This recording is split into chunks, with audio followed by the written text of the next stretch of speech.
Hello everyone and welcome to Sambhav Law. In today's session, we have Anushka with us, who has secured a rank of All India rank 40 inside of CVT LM PG exam with a score of 221. And today she is here to share her secret as to how she cracked the CVT LM PG exam.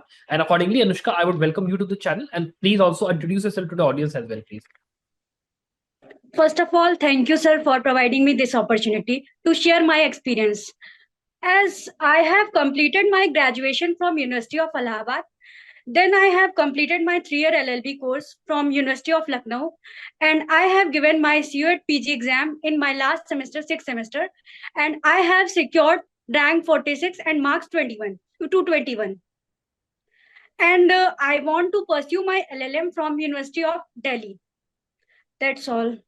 I see, I see. So, Anushka, if I come to my first question, as we know that CUT LMPT exam has so many subjects. We have minor subjects, we have major subjects. So, basically, what was your preparation strategy? How did you basically start your preparation? How do you tackle the subjects accordingly?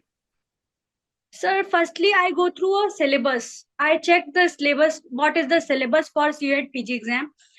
Then syllabus को मैंने बहुत अच्छे तरीके से read किया, go through किया बहुत अच्छे से कि क्या सिलेबस है, क्या पूछने का पैटर्न है.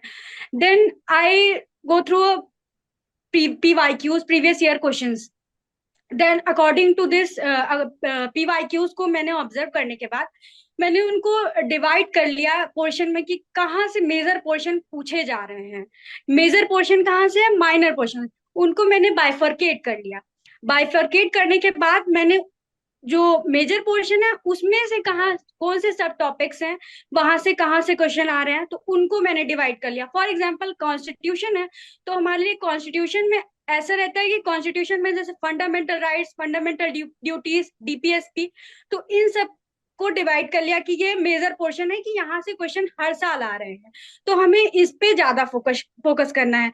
वैसे ही माइनर में भी मैंने पॉइंटर वाइज नोट्स बना दी थी कि ये माइनर लॉस ज्यादा पूछे जा रहे हैं, ये वो आ रहे हैं, जो नहीं आ रहे हैं उसको मतलब उस अकॉर्डिंग टाइम एलोकेट कर दिया था कि इतना इतना हमें टाइम देना है. तो और पहली बात तो कि सिलेबस को हमें बाय हार्ट लर्न होना चाहिए कि अगर हम कुछ ऐसे क्वेश्चंस आते हैं कि जो हम सिलेबस पढ़ के ही हम अगर सिलेबस हमें याद है तो हम वो क्वेश्चन क्रैक कर सकते हैं, और हमें पूरा सिलेबस कवर करना होगा. ये नहीं कि हम कोई भी पोर्शन छोड़ के जा सकते हैं, क्योंकि प्रिडिक्टेबिलिटी एग्जाम की बहुत वो है.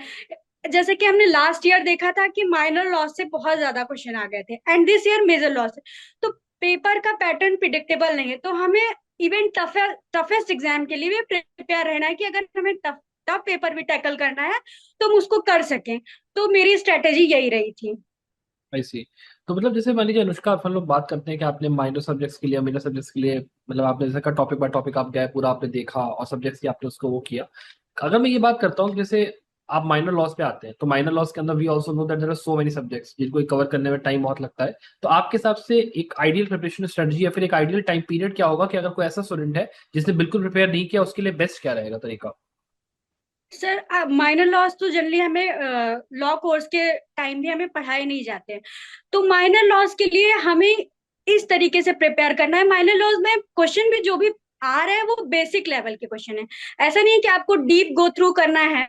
तो हमें हर एक माइनर लॉस को प्रियम्बल, ऑब्जेक्टिव एंड इंडेक्स तो जरूर से ही पढ़ के जाना चाहिए. कि हम ये नहीं है कि हम अगर हमारे सामने क्वेश्चन आ गया तो हम ब्लैंक आउट हो जाए. तो उस पेपर को पॉइंटर वाइज में नोट्स बना के इस तरीके से टैकल करना चाहिए उस पेपर को.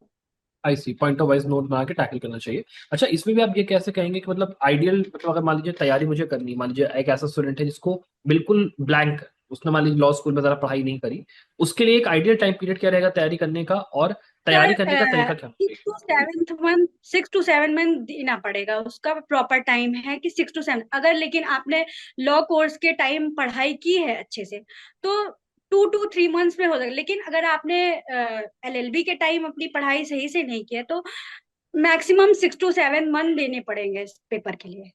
मैक्सिमम 6 to 7 मंथ देने पड़ेंगे, राइट? जी.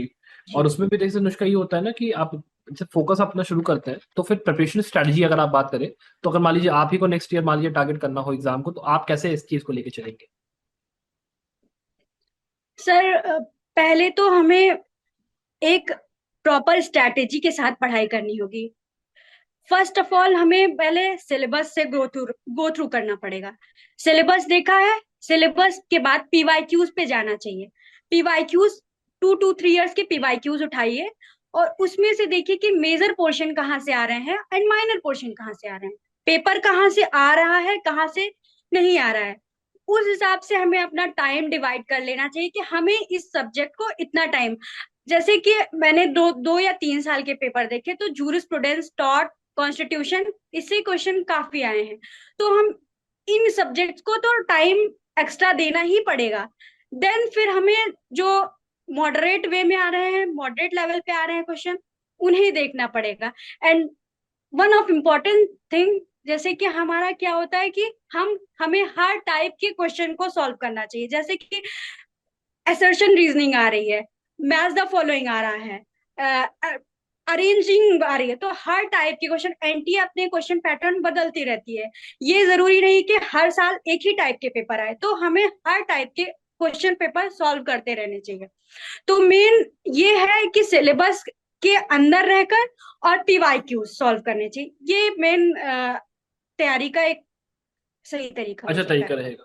अच्छा, इसमें भी Anushka, if I talk about कि अगर मान लीजिए हम लोग बात करते हैं मॉक पेपर्स की, तो आपके हिसाब से मॉक पेपर्स का क्या इंपॉर्टेंस है पूरे एग्जाम के preparation? Sir, in my case mock papers help me a lot. I Sambhav law के जितने भी क्वेश्चन पेपर्स थे वो हर टाइप के पेपर के लिए आपको प्रिपेयर कर रहे थे। इवन पेपर अगर टफेस्ट भी आ गया है तो आप उस पेपर को भी टैकल अच्छे से कर सक रहे हो। और easy, moderate, toughest and her type के क्वेश्चन पेपर, हर टाइप का, हर हर तरीके का क्वेश्चन अवेलेबल था मॉक पेपर में। तो मेरे केस में मॉक पेपर मेरे लिए बहुत हेल्पफुल रहा है। आई सी, आई सी। और इसमें भी जैसे अनुष्का बात होता है कि कितने मॉक पेपर्स, जैसे मान लीजिए अब हम लोग ने क्या किया था कि यस, 45 मॉक पेपर्स दिए थे, तो आपके हिसाब से कितने मॉक पेपर्स इंसान को लगाने चाहिए और कितना practice is important for the exam आपके हिसाब से? मैक्स टू मैक्स आप जितना आपकी कैपेबिलिटी है आपको मैक्सिमम लगाने चाहिए। In in my case I have 20 to 30 mocks paper मैंने सॉल्व जी किए थे, जी, ये मतलब क्योंकि मैंने इसके बाद जब आपसे इंक्लूडिंग मेरी बात हुई थी, पीवाईक्यूज, इंक्लूडिंग जब मेरी बात, पीवाईक्यूज। जी मतलब मेरी जब आपसे बात हुई थी उसके बाद मैंने खुद भी चेक किया, तो आपका जो नंबर ऑफ मॉक पेपर्स आपने लगाए थे इतने ज्यादा थे।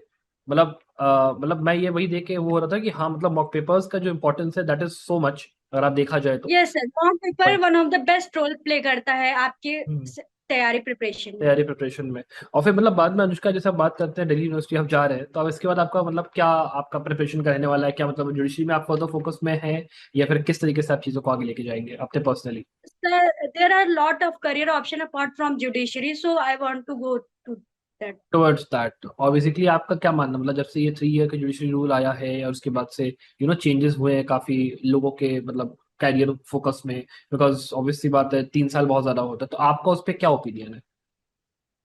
सर, इसके दो एस्पेक्ट्स हैं सर। एक अच्छे एस्पेक्ट्स में कह सकते हैं कि ये एफिशिएंट जुडिशियल सिस्टम को वो करेगा, लेकिन वही सेकंड वो थिंग है कि जो मिडिल क्लास से आ रहा है तो उनके लिए प्रिपरेशन इतना टाइम देना किसी उसको पॉसिबल नहीं है। जैसे कि अगर ये 3 ईयर और वैकेंसीज जो हमारी जुडिशियल सर्विसेज में वैकेंसीज हैं, वो ये जरूरी नहीं है कि रेगुलर फॉर्म में जैसे यूपीएससी वगैरह में आती है उस तरीके से आती नहीं है। अगर हम 3 ईयर प्रैक्टिस भी कर ले रहे हैं तो नेक्स्ट ईयर वैकेंसी आ रही है या नहीं आ रही है तो इसका कोई वो नहीं है। तो फिर उस पॉइंट ऑफ व्यू से ये थोड़ा सा वो हो जाता है। नहीं, वो बात तो ठीक है, वो बात तो ठीक है। और इसमें भी देखा जाए तो एक पॉइंट ये आता है कि जो जुडिशरी, आप अगर बात करते हो कि आपको एक बैलेंस चाहिए था, 3 साल की जगह आप 2 साल रखते, फिर बाद में आप जेटीआरआई में ट्रेनिंग बढ़ाते, मतलब yes there sir, have been ये पॉइंट,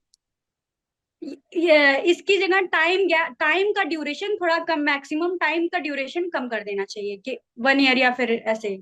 वही बात है, वही बात है, तो वो एक बहुत इंपॉर्टेंट फैक्ट है। अच्छा, इसके अलावा if I come to my next question, मतलब अनुष्का, ऐसा होता है कि there are lot of student जिन्होंने एग्जाम दिया है, अब एग्जाम देने के बाद क्या हुआ है कि उनका जो रिजल्ट है वो इतना अच्छा नहीं आया, और थोड़ा सा डिमोटिवेशन होता है कि सर नहीं निकल रहा है, क्या करें, और अब वैसे भी बहुत दिक्कत हो रही है, तो उनके लिए आपके पास क्या मैसेज होगा, आप क्या कहना चाहेंगे?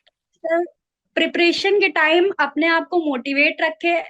ऐसा नहीं है कि एग्जाम क्लियर नहीं हुआ तो ये नहीं हुआ, उसके लिए फिर से तैयार हूँ। मतलब ये नहीं है कि डिमोटिवेशन हो जाए कि नहीं, हमसे हो सकता है, हम कर सकते हैं। ये मेंटेलिटी के साथ आगे बढ़ना चाहिए। नहीं, ये बात बहुत जरूरी है, आपने कही, हम बहुत अच्छी बात कही, बहुत अच्छी बात कही। प्लीज आगे कंटिन्यू करिए प्लीज। तो हम ऐसा मोटिवेशन के साथ अपना टाइम देके, और जो कमियां हमारे पिछले टाइम में हमने नहीं करवी, मतलब जो हमारी कमियां रही हैं उसको हम मतलब सुधार करें और आगे बढ़ने की पूरी कोशिश करें कि हम आगे उस कमियों को सुधार करके आगे बढ़ जाएं। जी, ये बात बहुत जरूरी है कि आपको अपने गलतियों से सीखना चाहिए। अगर मान लीजिए एक एग्जाम आप नहीं कर पा रहे हो तो दूसरे एग्जाम में आप फिर कोशिश करिए अगली बार कि आप सक्सीड करिए, बढ़िया से अपना वो करिए। That is a very very important thing. और लास्टली मतलब मैं एक अनुष्का एक सवाल पूछूंगा कि आप इस संभव लॉ के साथ आपने जब भी एनरोल करा तो आपकी पूरी जर्नी में क्या मतलब क्या हेल्प रही आपकी, मतलब टोटली अगर मैं आपसे थोड़ा सा पूछना चाहूँगा। सर संभव लॉ है, संभव लॉ के मॉक पेपर्स मेरे लिए बहुत ही हेल्पफुल रहे। इवन ये मुझे मोटिवेशन भी एक तरीके का मोटिवेशन भी देता रहा कि कैसे पेपर को कैसे टैकल करना है, एग्जाम में कैसे हमें जाके सॉल्व करना है, और किस टाइप के पैटर्न के क्वेश्चन आ रहे हैं। और ये हमें संभव लॉ के मॉक्स, इवन हमें टफेस्ट एग्जाम अगर पेपर रीजनिंग आ रही है, हर टाइप के क्वेश्चन आपको मॉक्स में अवेलेबल मिलेंगे। कि मतलब कि ये नहीं है कि आपको एक ही टाइप के क्वेश्चन, हर टाइप के variety of question, so you can easily solve the paper if any type of question available. So hmm. Sambho law, in my case, Sambho law has allowed helped me a lot. Thank you very much. अच्छा, accordingly Anushka मुझे लगता है कि यहाँ पे जो ये session आज हमारा हुआ है उसके अंदर जो भी बातें आज हम लोगों ने डिस्कस की है, सब कुछ किया, आई होप कि जितने स्टूडेंट्स हैं उन्होंने इस सब चीज़ें से काफ़ी कुछ सीखे, इस सेशन से काफ़ी उनको मदद मिले। And thank you very much कि आपने टाइम दिया और हमें यहाँ पे अपने जो भी अपने HRD वगैरह थी वो आपने शेयर करा। Thank you very much once again, thank you.